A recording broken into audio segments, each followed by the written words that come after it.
High, good morning. আমার প্রতিদিনের মানে নর্মাল সকালগুলো কীরকম যায় আজকে তোমাদের সাথে শেয়ার করবো। এখানে ঘুম থেকে উঠে একটুখানি ফ্রেশ হয়ে নিয়ে তার মধ্যে এইরকম মানে সকালবেলায় লাডু ঘুম থেকে উঠে দিদুনের সঙ্গে মর্নিং ওয়াক করে রাস্তায়। আর আজকে তো বর্মশাইয়ের ছুটি ছিল বলে ও বাড়িতে ছিল। কয়েকটা জিনিস একটু ফ্লিপকার্ট মিনিটস থেকে আমি অর্ডার করে নিলাম।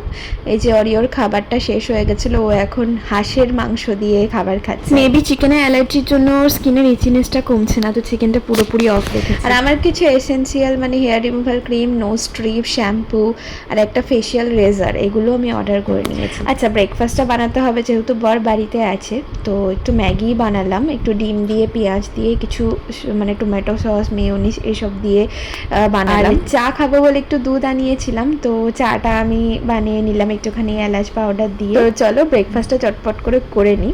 এরপর ঘরের টুকিটাকি কিছু কাজ আমি আর মা মিলে সেরে নিলাম। এইদিকে আমি স্নানটাও সেরে নিয়েছি, আর এবার একটুখানি ঠাকুর পুজো করে নিই। গোপালকে স্নান করানো আর এই পুজো করা আর খেতে দেওয়া সমস্ত কিছু হয়ে গেছে। চলো এবার একটু স্কিন কেয়ার করি। আজকে যে প্রোডাক্টগুলো নিয়ে এসেছি, আমার এই আপার লিপটা ভীষণ বেড়েছে, এখন আপাতত স্যালনে যাওয়ার ইচ্ছা নেই, তো ভাবলাম আপার লিপটা করে নিই। আর আমার পুরনো ফেসিয়াল রেজারটা খারাপ হয়ে গেছে, তো আজকেই অর্ডার করেছিলাম ফেসিয়াল রেজারটা, বেশ ভালো এসেছে আর অ্যাফোর্ডেবল প্রাইসেই এসেছে। আপার লিপটা শেভ করে নিলাম, এরপরে আমি ফেস ওয়াশ করবো, কারণ স্নান করার সময় ফেস ওয়াশ করিনি। তো আমি রিসেন্টলি প্লামের এই ফেস ওয়াশটা ইউজ করছি। তো দেন নাকেও দেখলাম বেশ কিছুটা ব্ল্যাক হেডস, হোয়াইট হেডস এগুলো মানে এই টাইপের কিছু একটা হয়েছে, মানে দানা হয়েছে ভীষণ। তো ভাবলাম আমি নোজ স্ট্রিপটা একটু লাগিয়ে নিই। আর আজকে বরমশাই লাঞ্চ তৈরি করেছিল, লাঞ্চে ছিল চিকেন বিরিয়ানি।